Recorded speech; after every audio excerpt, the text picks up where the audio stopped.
Hello and welcome. You're watching NewsX and I'm Megha Sharma. Amidst the Israel-Hamas conflict, authorities have responded to heightened protests on the United States college campuses, moving to dismantle the encampments due to the allegations of the anti-Semitic behavior. At the Northeastern University, there are approximately 102 protesters that were arrested for trespassing and disorderly conduct. Similar incidents have occurred at other campuses like the Indiana University and the University of Pennsylvania, resulting in arrests and calls for dispersal. MIT's president has expressed concerns over the disruption outside influences and strain on the resources due to the maintenance of the encampments. Despite conflicting accounts, the protests aimed to spotlight the Gaza conflict and pressure universities to divest from entities linked to it amidst escalation of tensions over free speech rights and anti-Semitism. In response, the Israeli Prime Minister has strongly condemned the action, stating that anti-Semitic mobs have taken over leading universities. They say not only death to Israel, death to Jews, but death to America. Meanwhile, India's Ministry of External Affairs has also stated that they have seen reports on the matter and have been following related events in every democracy. There has to be right balance between the freedom of expression, a sense of responsibility, and public safety and order. Democracies in particular should display this understanding in regard to the other fellow democracies. After all, the world is judged by what we do at home and not by what we say abroad. I'm going to start my conversation with Ambassador Baswati Mukherjee. Ambassador, this is a rerun of what had happened in some of the Ivy League universities in America, the Harvards and the Oxfords. And again, there are similar sloganeering that takes place: death to the Jews, genocide for Jews, and now also about how Zionists need to be killed, need to be silenced. In a situation such as this, India is very categorically and very rightly so come out with a statement that countries, the democracies need to fulfill their obligations and responsibilities instead of preaching others when they need to look at their own backyard over what is happening. Absolutely, Megha. I completely concur with the last statement made by the Government of India spokesperson. And it is a timely reminder to the United States that while they are very quick to sermonize and also to give shelter to those who are guilty of hate speech and offering violence to India's interests, to Air India, threatening to bring planes down. I'm talking about the pro-Khalistanis who are holed up in the United States. They are completely unable to erase the ugly face of anti-Semitism across the United States, including in the hallowest of the hallowed, the Ivy League campuses. What does this demonstrate? It demonstrates, Megha, as a student of history, I would tell you, that the Holocaust, after all, happened in the West. And then the West decided to solve this issue permanently by driving out the Palestinians from their homelands through the Balfour Declaration and creating the State of Israel. But they did not succeed in deleting forever the ugly anti-Semitic voices that rested after World War II across the West, in Germany, in France, and in the United States, and which are now showing their ugly face. Moreover, the manner in which they have pandered to Islamic interests in the United States and in the West, having double standards, very quick to point fingers at India, but having a complete silence when it came to Indian interests being threatened. Today now threatens the bastion of the world's so-called strongest democracy. And when they try to take down these encampments, these tents, etc., it is being met not just with strong resistance from the students, but by people, by American citizens, just outside the university campuses. So this is a very tricky situation for them. Right. Because on one hand, they have a very strong Jewish lobby in the United States, but on the other hand, they are in a situation where it would appear that the movement has been infiltrated and it has been infiltrated in a manner by which the presidents of these universities are unable to bring back law and order. And has been rightly said by India that a country is judged by its domestic record, not by the sermonizing that it does to other countries outside. Absolutely. Absolutely. Patrick, quickly coming to you. Now, it's one thing to criticize the Israelis for the war they are waging against Hamas.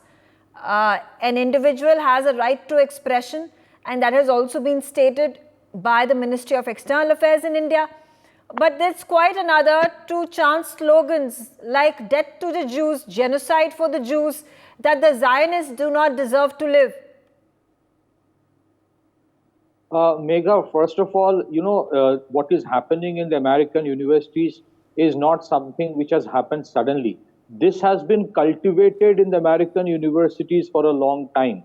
The predicament of America today is this, and because of which these actions are being taken is because on one hand, America, the irony is America has to sustain some wars in some places of the world. Otherwise, its economy of military industrial complex will not sustain. So it had to clear that $95 billion funding of Ukraine, Israel, and Taiwan, which is okay. But at the same time, the elements that have been cultivated in these universities primarily to indoctrinate a significant section of the population, a significant section of the students who come from developing countries, to preach them, to practice this in their own countries, that have clashed today. This is not an anti-war campaign going on in the universities. This is purely anti-Israeli. Let me tell you, had it been anti-war, then they would have equally spoken against the war, between Russia and Ukraine. They would have equally opposed America's funding of Ukraine. That is not happening. A few years back, there was an entire Sunni Arab coalition which waged a war in Yemen against the Houthis, in which 500,000 Muslims died. Nobody blinked an eye, none of these universities and their students. But it is because an Israeli aspect coming to it, and had they actually been anti-war, they would have equally said that both sides are wrong. The Israelis should shun violence. Similarly, the Hamas, the Houthis, the Hezbollah should shun violence. It is not so. And this anti-Semitism, this entire disdain for anybody who tends to be looked upon as powerful, and the one who is looking as weak is the better guy, that narrative has been built by the West for a long time. So, yes, what is happening there is not happening suddenly. These elements from Middle East, from China, with a strong amount of funding coming from dubious organizations, the Americans have cultivated this culture in the universities. So they sermon something to the other countries. Imagine, Megha, what the kind of atrocities that was committed in the universities, the kind of police force that was used in the Indian universities. Even if 10% of that is used, the New York Times and the Washington Post will be filled with articles. So there is this paradox which has gripped America today. But let me tell you, these actions are temporary. Tomorrow, Joe Biden will still allow these things to happen. Joe Biden was the biggest beneficiary of the Black Lives Matter movement, which was filled with violence on the streets of America. Filled with violence. I am all for equality, but not violence of one against the other to justify or take revenge. Okay. So let me tell you, Americans are in a trap today created by their own selves. Okay. It exposed them. Okay. All right. So Rubinder, what's the solution? On one hand, Ambassador Mukherjee rightly said that there is a very strong Jewish lobby that is extremely important for the politics of United States of America to run. And on the other hand, there is this parallel movement, if I may call it, where there is an anti-Semitism undertone that is being carried forward in America. And it is a way that the American politicians, the leaders who are at the helm of affairs in America, who are also trying to balance it out. Because on one hand, they continue to support Israel in its war, providing arms and ammunition and all sort of strategic and diplomatic support in the international organizations in favoring the Israeli government. And on the other, they also speak about how there needs to be protection for people for Islamophobia that takes place, but not talking about the phobia that is being witnessed amongst the people against the Jews.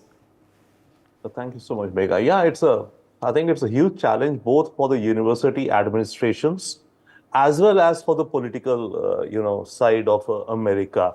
University administrations and administrators actually caught in a bind. In fact, two of them, the presidents, have lost their jobs also. So that's a challenge out there, definitely, yes. One thing I'd like to though point out that these protesters do include, by the way, quite a few Jewish students also, okay, who are saying that we stand with Palestine and approaching from a humanitarian perspective. So it's a mixed bag of people who are protesting. But yes, the Jewish students have been saying, and their student organizations in the campuses, that they have a fear, or I mean, they have a fear of safety or security, etc. They're apprehensive to attend. So that's something absolutely, which should not be allowed. So that's there. Secondly, I mean, if I could speculate, this whole thing could perhaps ramp up even more over the next 1 month. You see, this month of May is the month of graduation, ceremonies, students and their parents coming to campuses, etc. So we could see a lot of uncertainties happening around such gatherings over this next coming month. So this could ramp up whatsoever is happening. Then maybe over the summer, as far as the students are concerned, over the summer, maybe it could, ebb a bit. But by September, when these guys, the students that is, come back to universities in the fall session, I think it could again ramp up. And especially the presidential election will be hardly 2 months away. So due to the heightened temperature of politics. So that may be some ebbs and highs of the students. As far as the political aspect is concerned, Biden is definitely under a lot of pressure for his own re-election itself. You see, there are about 3 or 4 states which are marginal states, so to say, especially the state of Michigan.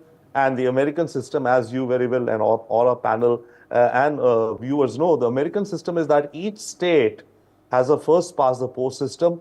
Whoever wins the most votes of that state, even if a single vote, that guy gets all the electors of that state. Now in Michigan, the Arab American, only the Arab American population is, I think, around 250,000 or so, the largest in the American, in a city area. But the issue is here, it's not only the Palestinian or Arab Americans, could be Muslim Americans, but a lot of progressive whites, youngs, who could vote against Biden for his stance with respect to Israel. So Biden could potentially end up losing the state of Michigan if these are traditional Democrat supporters, right? These are the traditional votes in the bank, or the vote bank, you could say, that Biden has. So if they abstain in larger numbers or go vote against him, Biden is looking at a very dark scenario for himself. Okay. So that's a challenge for Biden. Okay, all right. Gautam, your response. Now, domestic politics, elections that are going to take place in November in the United States of America. Which is the political party that benefits most out of this cacophony that we witnessed with regards to the Israel-Hamas war?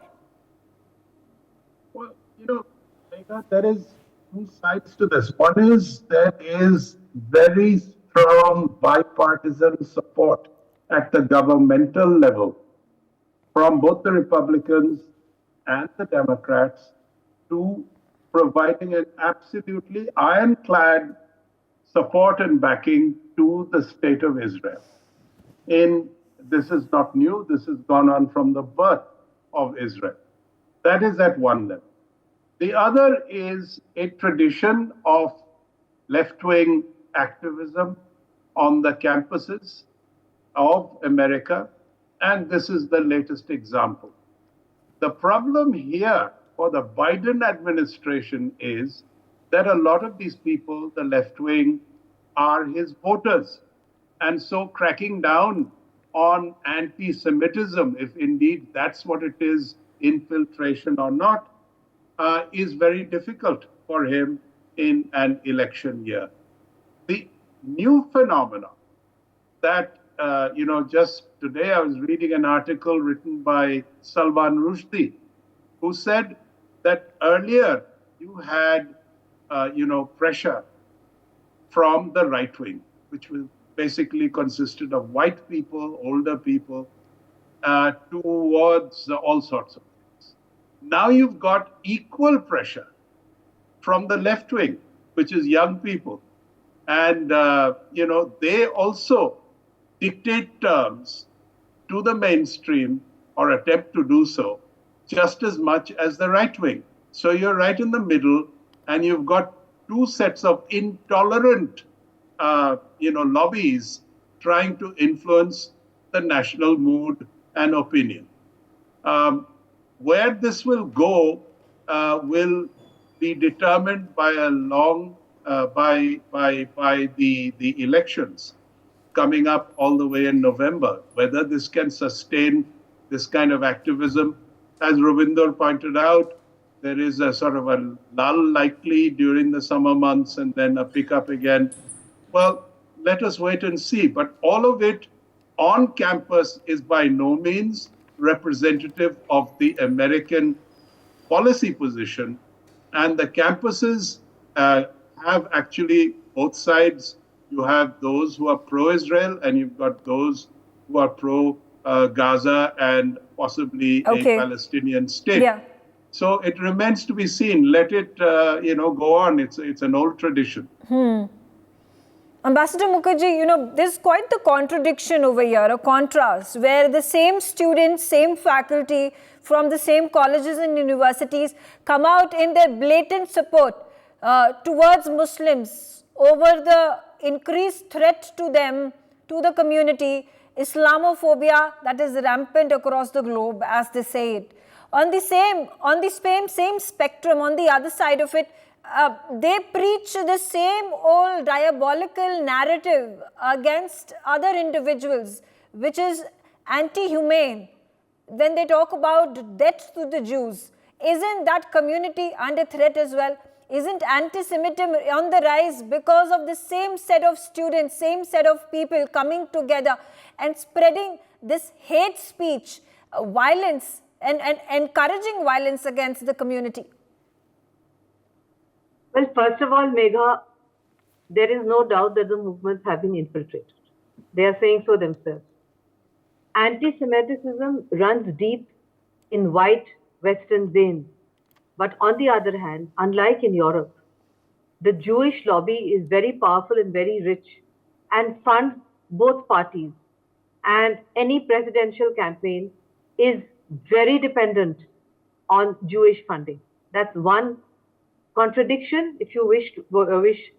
More than that, it's a dilemma, as Gautam said, for Biden. The other issue here is that world public opinion, especially that of young people, are being deeply influenced by the daily showing of images on television of the killing of young kids and women, mothers, by Israel in the Gaza Strip, which is taking away attention from how it started in the first place through the horrific October 7th attack. Under those circumstances, if during this lull period, as Ravinder said, that is to say in the summer months, if Israel and Gaza are able to, Palestinians are able to work out some kind of ceasefire agreement and release of hostages, then the pressure is off Biden.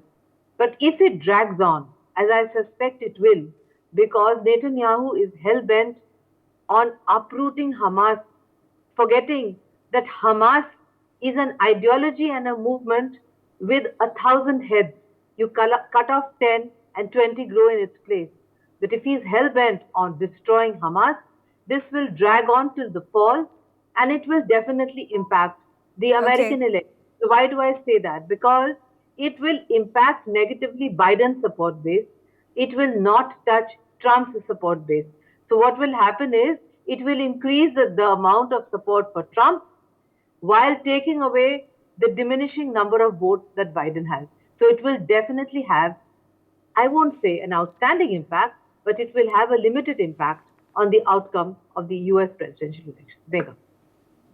Coming back to you, Pathikrit, let's leave aside the domestic politics and the elections in the United States of America, but on a larger global platform, can there be a solution found between the war that has waged on for months together now? Because the perpetrators here of the war the root cause comes from Iran, because Iran gets to then fund the war on a multiple pronged level, whether it is by the Houthis or for that matter in Lebanon, the Hezbollahs, or the Hamas, which is fighting at the forefront along the Gaza border. So, Megha, just one point before I get to your question. Number one, issue is what kind of students the American universities recruit. There's a guy called Zayed Ahmed. He got recruited admitted in Stanford University for simply writing 100 times Black Lives Matter. If you recruit that kind of people, you know, invariably would have to play this. So Americans have always played this double game of running with the hare and hunting with the hound. You talk about the Middle East problem, the Middle East problem will never be solved. You know, the reason is both sides are at fault. The Iranians, till the time they come out of their obsession that they will obliterate Israel the day they would have a nuclear weapon, till that time, nothing will get sorted out. Secondly, the American obsession with sanctions invariably create a situation. First of all, they use the sanction tool to, completely control the supply side of energy market. So you have imposed sanctions on Iran to that extent that in spite of being one of the largest repository of oil, they can't trade. So they defy trade to do it with, defy the sanctions to do it with China, but they cannot do with everybody. Now, if they can't do it, if they can't trade, and if they can't become prosperous, they're ensuring nobody else will become prosperous. So they will create problem with Houthis, Hezbollahs, and Hamas to create problem, not just for Israel, but in the entire Gulf of Aden and Strait of Hormuz. They're creating problem. And one of the biggest reasons they're doing it is because they will not allow the India, Middle East, Europe economic corridor to become successful till the time they have made part of it. You take away the sanctions from Iran, the next day, half of the problem will get sorted out. And look at the hypocrisy of the Americans. They are doing all the things in terms of funding the Israelis to fight against the Hamas, which is fine. But the leadership of Hamas sits in Qatar, which is one of the biggest allies of United States. And United States is okay with it. So if you talk about the moot point, for Biden and for the Americans, it has always been about one thing. They have to keep the sponsors of the election happy. So you need to sustain the wars, and they need to keep the voters happy. So you need to have the protest in the campus at the same time. Okay. So that is what they have done across the world. But today, they used to control the narrative across the world. Today, their narrative has got infiltrated. They are facing exactly inside America what they have created problems in rest of the world. Yeah. And I completely agree with Ambassador Mukherjee and Gautamji also that this problem is not going to die down so soon. It's not just about Israel. It is about internal implosion of United States gradually happening because they are being bitten by the same snakes they have bred for a long time for rest of the world. Okay. Rupinder, then, the duplicity, the hypocrisy of America and the government run by Biden is quite apparent to the rest of the world. So while India comes down and criticizes America and gives it in its same coin, talking about the Americans criticizing India over its election policy, about the Election Commission of India, about our judicial system, why aren't more such voices? Why aren't the Germans and the United Nations coming out and pulling up America on this? On the student protests? On the student protests, on the kind of narrative that is being put out by America? The narrative of America, which is being put out, I do think somehow to some limited extent is definitely being criticized by the public opinions, not the governments of Europe, let's say. They're going along with America. But by the way, some governments of Europe are against it. Spain, Ireland, Malta, I think even Norway. These are governments in terms of this, this gap, who are saying that they may go ahead and recognize the state of Palestine itself, which is at odds with what America is pushing for and doing. The other thing I'll say in general with respect to America commenting about issues all over the world, I think on a very mundane level, there are two things. One, the US Congress over the years has passed some laws or the other over a period of time wherein, they've set up a system of, an annual report, let's say annual report on human rights, which the State Department has to give. Now that's been set up into their routine administrative structure. So every year, they come up with their reports and look across the world. That's one, when US ends up commenting. The other issue which happens when US ends up commenting is that when reporters at the White House or the State Department briefings ask them questions, then they answer, right, whatever they be. Now the issue is, for us or other countries, I think perhaps, is to have here in Delhi, let's say, for example, our reporters asking questions from our members of parliaments or our government officials about what's happening in the US and then reporting about it, our views. The thing is that we don't have such a big mic or a megaphone yet. So that's one aspect, which kind of limits. But Okay. otherwise, yes, what prevents us from, setting up a mechanism that every year our parliament demands every year from the government of India a certain report on global human rights omissions and errors, etc. That report comes, and based on that report, we release it and we get it out in the visibility. Okay. Gautam, a quick comment from you before I wrap this up. How should the government of America now cull the crisis that is emanating? The government of America does not have to really tackle it.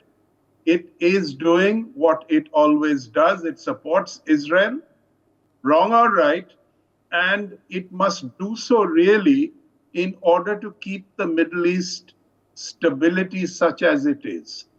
Because you cannot have a situation where the entire Arab world, though much of the Sunni world is no longer attacking, but the Shia world is, it tries to wipe out a tiny little country of 8 million souls.